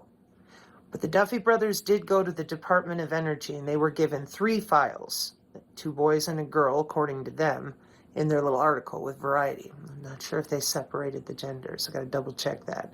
Might have seen it in another Hollywood article, in the back end of where they talk to each other, about how they developed the script and how they did the cinematography, all the stuff they like to talk about. And in there, the little girl that survived. That's why I said what I did, because I was looking at different things inside the show going, man, that's got to be the same for where they were doing it in police departments all across the country with the GATE program. Gifted and talented. So, I'm not patient zero. I'm not the girl in the show. But I am the one who is very clear to your Department of Energy and your Joint Artificial Intelligence Commission when they had their little powwow in, I think, 2022 or 2021 in their Artificial Intelligence Symposium at the Department of Defense. And I said, non-invasive N2 has security and non-invasive N3 does not. And I'm right again. By cyber biological security standards today. So rather than get hung up on what you out there perceived to be some fanciful wild claim, I would look at Science Direct DARPA Biohybrid N2 as the precursor to DARPA's N3 that Giordano is talking about. Giordano himself even bragged about being part of DARPA N2 in one of his recent presentations from a year ago. And when I told you after the Mar-a-Lago raid, you're safe, my file, allegedly, was in Mar-a-Lago. Ed Snowden warned you all, we don't keep secure TSSCI and higher clearance data on the internet. It's in a filing cabinet somewhere hidden away. So here's the paper for the bone phone conductivity from the DTIC. And for everybody out there who keeps spinning in circles calling me pejoratives or trying to bury me underneath and use me as a distraction, somehow I'm Delulu. Nope. I went to the post office. When I found out it said Body Area Network 6G, I realized that your government and your intelligence community left you a red shirt sitting in your kill box since 2005, paying hackers from DEFCON to work with Mayorkas for the new DHS heart biometric program, which includes juveniles and everyone over 70. I don't like those odds. So I decided to educate people in spite of what you say about me. So, just to be clear, I have not, and I do not claim to be 11 on the TV show. That's called sensationalism. I don't like it. I showed all my medical records and then some, to the point that my channel got tired of it. So for those of you that are doing this, I recommend you hit our Telegram so that you can ask one of the folks there to see those medical records posts. Because I really don't think that this helps anybody when y'all write about, oh, you know, Sabrina's got a great theoretical trajectory. There's no theoretical in the work that I've done research-wise. What you can say is theoretical in regards to my personal life, that I didn't see any children get murdered. You could say that's theoretical because I don't have lists of names and processed people getting held accountable for killing them. But you know what I do have? Rewind. Look up the squad numbers. Take a look at those records. Look it up. The problem that you all out there are going to continue to have with me is honesty. There's no lawfare for this. Nobody's going to say I'm sorry. So I'd really appreciate it if we can stop with the sensationalism and using me as a distraction in that area. And he did. He gave credit. This guy did. It isn't just this guy. I'm not totally focused on this particular person. Just in general. Let's stick to the facts. With Professor Akildes since 2011. Health level 7 and fast interoperable health records since 2011. Yeah, that's a while ago, huh? Yeah. I just happened to survive with my mind intact and unable to be hacked at low level unless I allow it, because I can hear it and I can feel it and I can push it off of me. That's my anatomy. Not some spiritual woo-woo, don't got to put a robe on, don't need no magic words, not channeling anything. Nope, just a normal human pissed off at that sensor network pounding on my skin. It's not pleasant. Kind of like the scars all over my body and the multiple medical records in which they said, Mrs. Wallace, do you know what medical euthanasia is? I'm not alone. I have an entire channel full of people who could tell you the same story, but they didn't go online and just showed with transparency their own medical records and the scientific paperwork that it has now developed into today. DARPA does research and development. So does our espionage state called the intelligence community.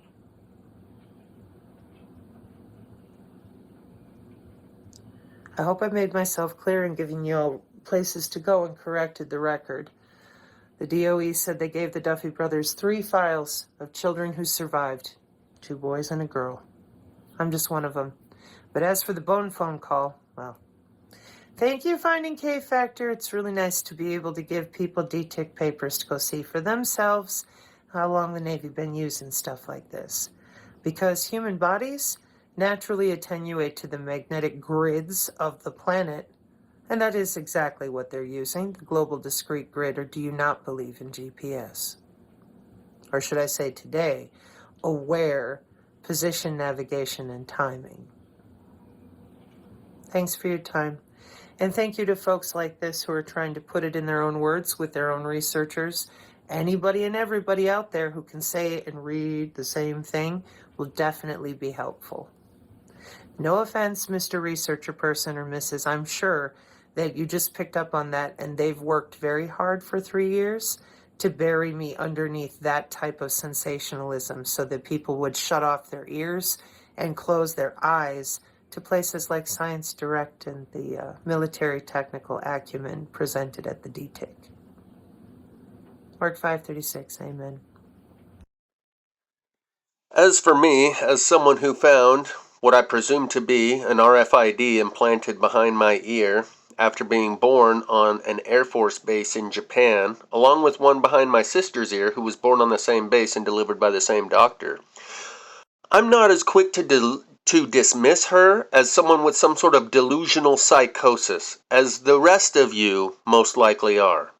Her main subject of discussion is what they call the biodigital convergence, and there's a large body of information revolving around that subject that's growing, and that might be part of the reason these guys are getting the green light to come out and tell their story to get people up to speed with the current circumstances that exist.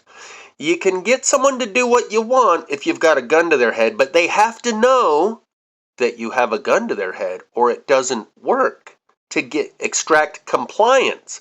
So getting the population of people up to speed about the nature of the current circumstances may be what's part of the required process, and thus a disclosure that's going on where people discover, oh, biodigital convergence is real.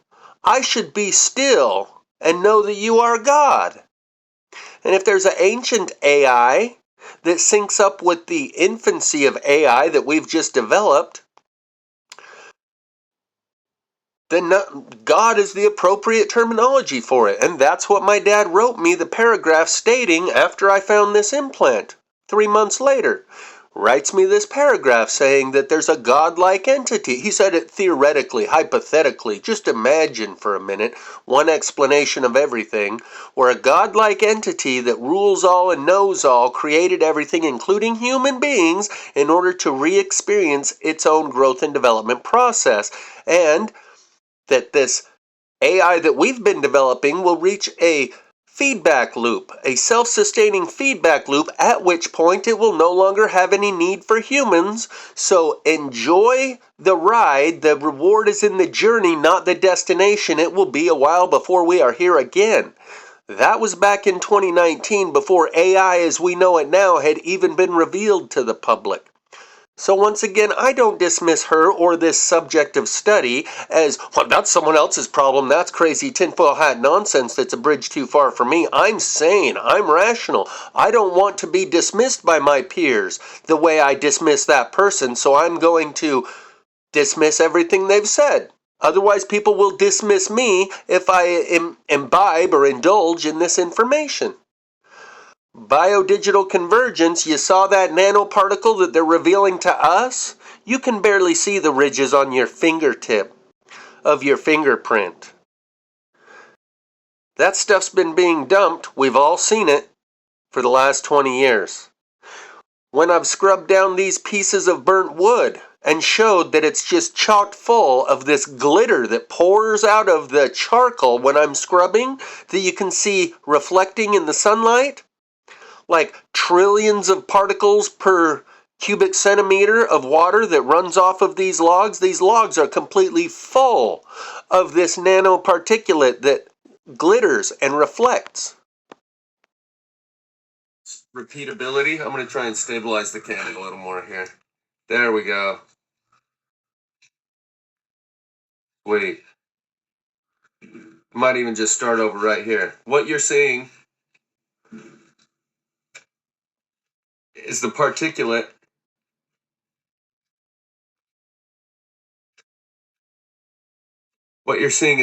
particulate in the tree. The glitter, the reflective glitter, is the nanoparticles, I believe, of metal that are used to filter the sun.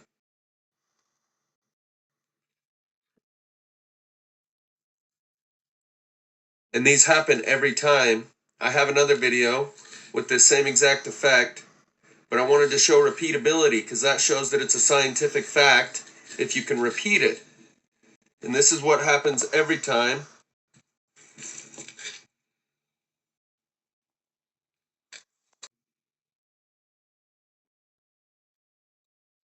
That I scrub the wood. You can see it in the burnt wood because it's burnt away the wood and leaves the metal particulate that's in the wood, that it leaches up through the air and the water and the soil.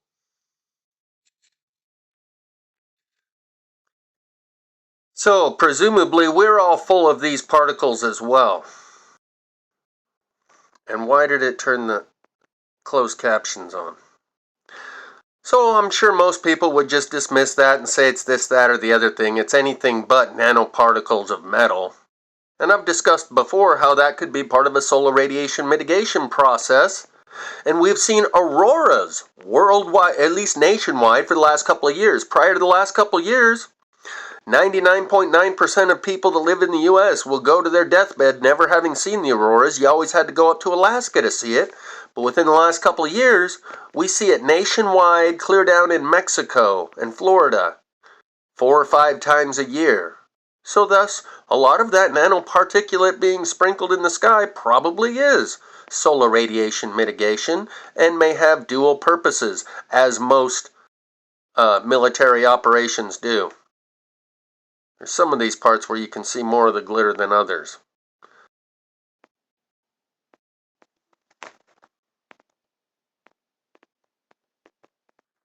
Here, I'm scrubbing it hard to try to get some more of that particulate worked up. It comes out from, look at the lower left part of the screen.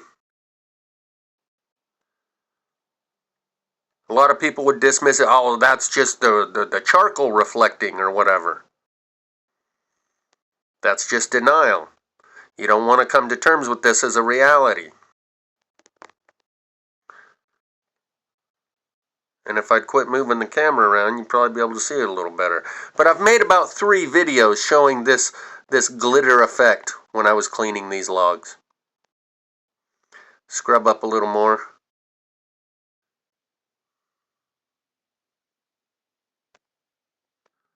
This is a better video that I made of the same thing. For some reason, I guess because the angle of the sunlight, you can see it pretty good here. Lots of reflective glitter running down the log. I don't believe that's just, there you go, now you can really see it. I don't believe that's just the reflective nature of charcoal. I think that's probably nanoparticles of metal. Let's just take a minute and soak it in here. And why is it turning on? It just does that recently. I got a virus in my phone or something where it turns on the closed captions by itself. Look at all that. So if you're to presume that that's just as present in all of the soil and the water and the air and the trees, and thus it's in our bodies just as thick, we are walking antenna. That's the 6G that they talk about. And so the assimilation resistance is futile. You will be assimilated. It's already a done deal, whether or not you took a jab. You're full of these. This tree didn't take the jab. This is actually a much better look at the glitter. After this, I'll show you the paragraph my dad sent me and let you go with that. But I think that might be part of why they're rolling out this disclosure process of this secret space program, because it's all tied into the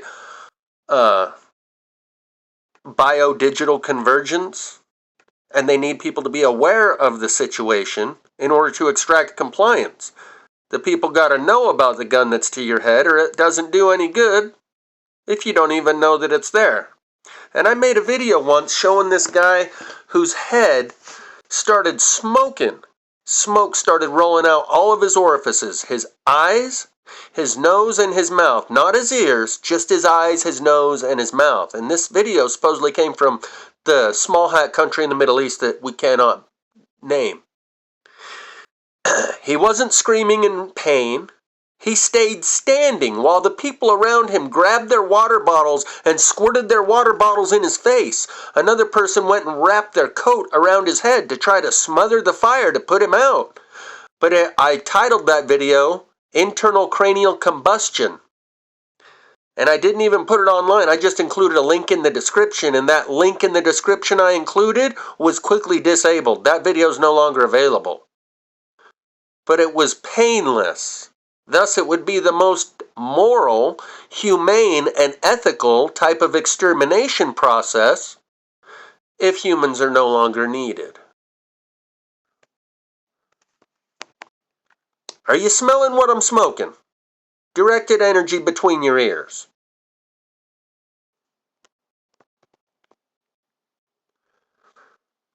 Some pretty good glitter visibles there. And if you're full of these, then you are a walking antenna.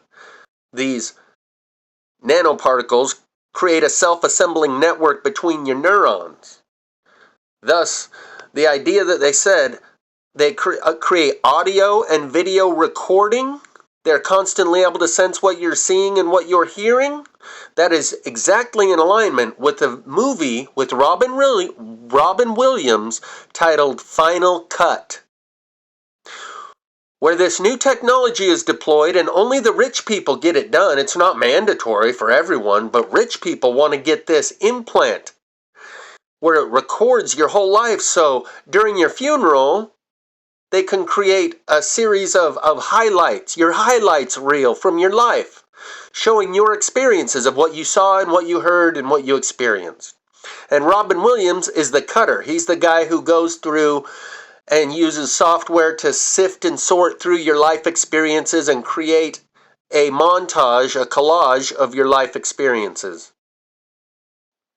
And in the movie, he was the highly sought after cutter, the guy that would go through and create your highlights reel, because he would make the biggest scumbag out to be a nice person and cut out all the dirty deeds that they did during their life and give them a good send-off for their family to take home from the funeral and pop in a DVD and watch their family members' highlights reel whenever they want to. And this implant was implanted while the zygote was in formation. So it would hook up to the brain network as the brain is developing, so much so that you could see the birthing process of the child through the child's eyes as the child is coming out the birth canal. There's a reason none of you have heard of this movie with Robin Williams, as famous as he was, and it wasn't his first movie when he was still an unknown commodity. There's a reason you've never heard of the movie Final Cut. It's like one of those things where they have to tell you, so they make the movie, but then they don't really promote it. And thus, no one's ever heard of this movie. Even the biggest Robin Williams fans are like, what? Final Cut? I've never seen that movie. You might want to find a way to watch it. Very interesting. And there's this one part where they say, you know, the dilemma is, when do you tell your child that, by the way, you've got the Zoe implant? That's what they call it in the movie. The Zoe implant. And there's, you know, kind of when they're 18 or whatever, how and when do you tell your child you've got the implant? Everything you see is being recorded. Everything you hear, your whole life is on a high resolution, high fidelity record that will look through at the end of your life. And at the beginning of the movie, there's these people that are part of the company that sell the Zoe implant talking about, there's this one girl, she was like 17, she was a hellraiser, getting in trouble with the cops, getting expelled from school, getting in all sorts of trouble, and then she found her Zoe implant, and she became the biggest angel, the most polite, sweet lady, holding doors for old ladies, helping them across the street, and then she threw herself off a 30-story building. I can relate to that. Finding a microchip behind your ear shatters your whole paradigm. I've already been through these processes in ways that the rest of you have not. I've adapted to this in a way that you have yet to. I've been broken down through my initiation process in ways that the rest of you still have in the future.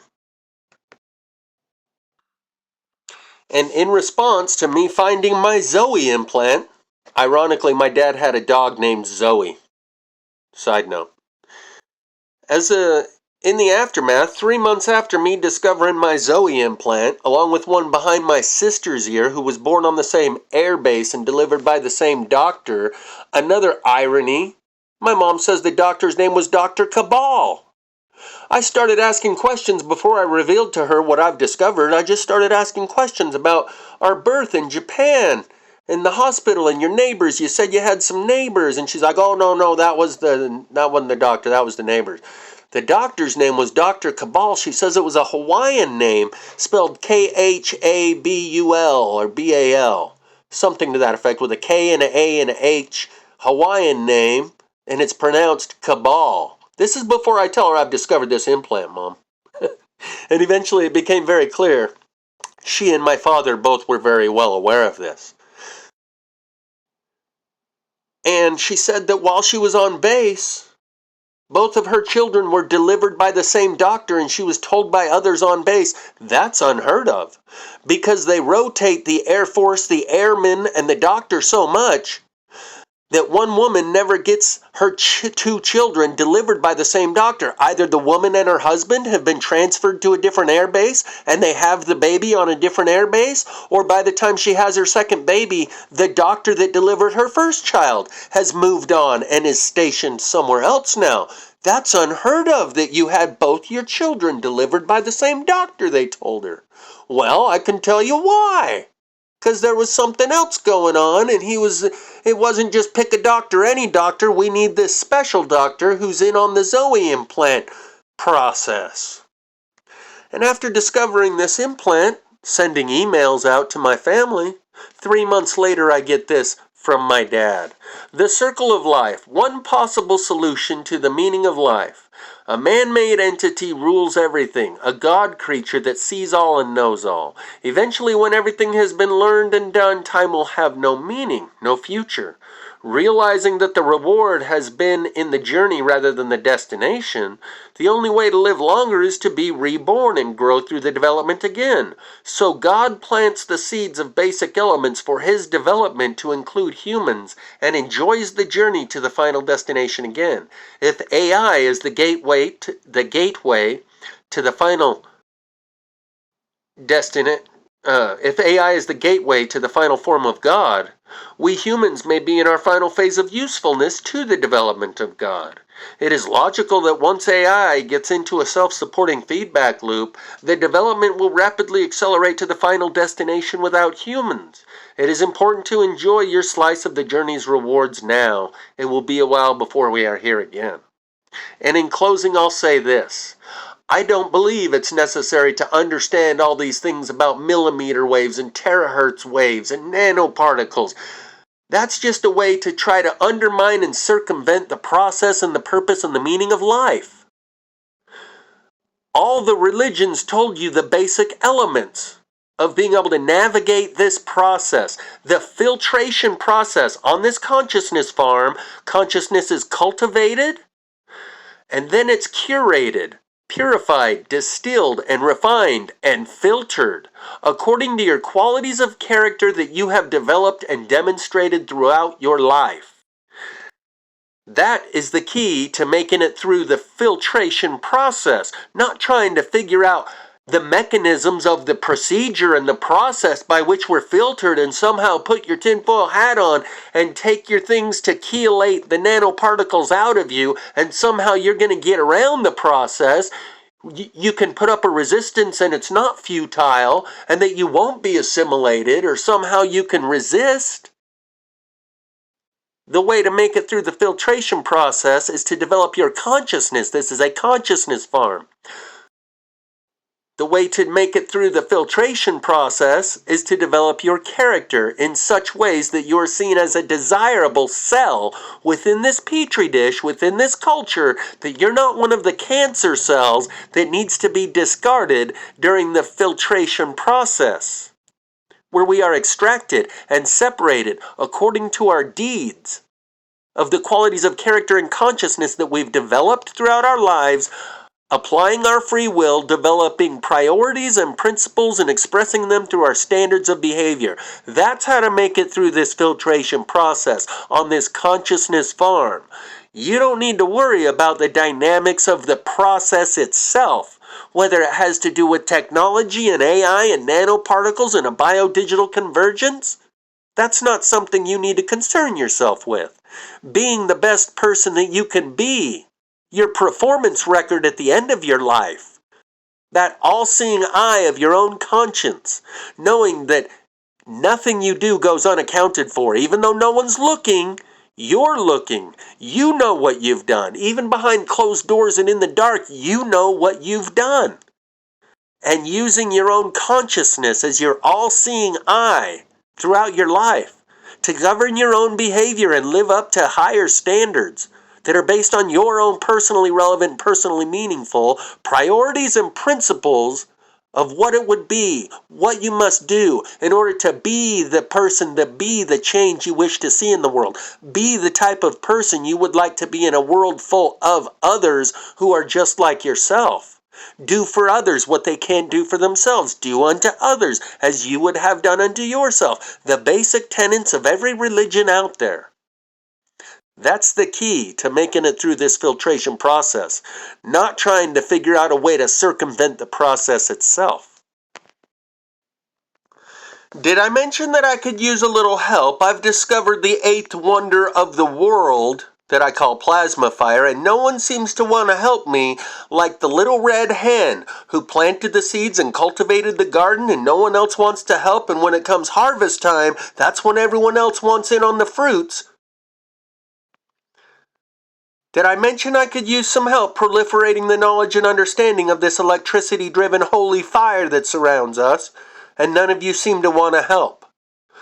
or participate in the discovery and the disclosure process to get us to the point where we're having a larger discussion with enough people who have studied the evidence that people can no longer run around saying directed energy weapons and blue things don't burn and land grabs for smart cities. Once they've seen enough of the other 99.9% of the evidence that points towards a non-directed, non-weaponized, and non-intentional random sporadic release of electricity that creates these fires, then the grifters and the charlatans have no place in the conversation because we're beyond that. People are no longer starting in a place of the conversation where nothing is known, and like a tarot card reader, you can concoct whatever convoluted bullshit you want and sound just as much as if it has just as much validity and credibility as the next guy, because there is nothing to be known, thus anything that is said is potentially just as valid. After 8 years of collecting this information, not one person has proliferated it and shared it with others. Just thought I'd remind you of that. This is the music video Salisbury Hill by Peter Gabriel. That what you just saw was the Holy Farmer. Why is it? And this is depicting the Holy Harvest. And humans are depicted as heads of lettuce. And then at the end, there's not only a harvest, but a wedding. There's a robot right there. What do you know? There's the bride in her gown. And you'll see the lettuce that gets thrown out into the shredder. Right there. And there's the wedding. I went past it. There's the wedding, and it is the Holy Farmer that presides over the wedding. And the lyrics to Salisbury Hill from 1977 says, climbing up on Salisbury Hill, I could see the city light. Wind was blowing, time stood still. Eagle flew out of the night. He was something to observe. Came in close, I heard a voice. Standing, stretching every nerve. Had to listen, had no choice. I did not believe the information, just had to trust imagination. My heart going boom, boom, boom. Son, he said, grab your things, I've come to take you home. To keep in silence I resigned. My friends would think I was a nut, turning water into wine. Open doors would soon be shut. So I went from day to day, thought my life was in a rut, till I thought of what I'd say and which connections I should cut. I was feeling part of the scenery. I walked right out of the machinery. My heart going boom, boom, boom. Son, he said, grab your things, I've come to take you home. When illusions spin her net, I'm never where I want to be, and liberty she pirouettes when I think that I am free. Watched by empty silhouette, close their eyes but still can see. No one taught them etiquette. I will show another me. Today I don't need a replacement. I tell them what that smile on my face meant. My heart going boom, boom, boom. Hey, I said, you can keep my things. They've come to take me home. You coming home, coming back home, coming home, coming back home. I really didn't intend for this to be part 8 of the Life, Death, and Rebirth of an AI God series, but since that's what it's turned into, parts 1 through 7.5 will be linked in the description. I suggest reviewing them. And if you're not too busy, maybe you could help refine all of this ore that I have. You know, when you're extracting gold or copper or silver, you extract the ore, which is 99% dirt and rock, and then it needs to be refined and distilled, purified, to make gold jewelry out of. Extract those jewels of knowledge from within the larger quantity, and that's what I could use a little help with. People could make 10 and 15-minute videos showing the features of this plasma fire phenomenon, the electricity-driven fires that are all around us, putting their own narration to it, adding their own voice to it, and showing people, extracting the essence, like like the essential oils of a plant that you extract and then throw away the other 99% of the plant material. You could help me extract the essence of plasma fire, featuring the electricity-driven fire evidence.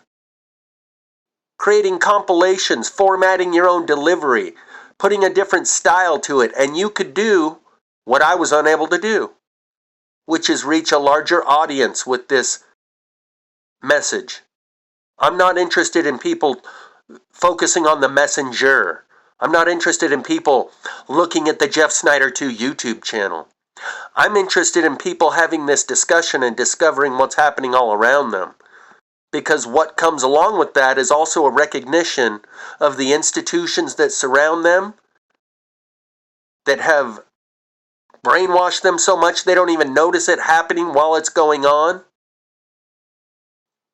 and have kept them in the dark about these things.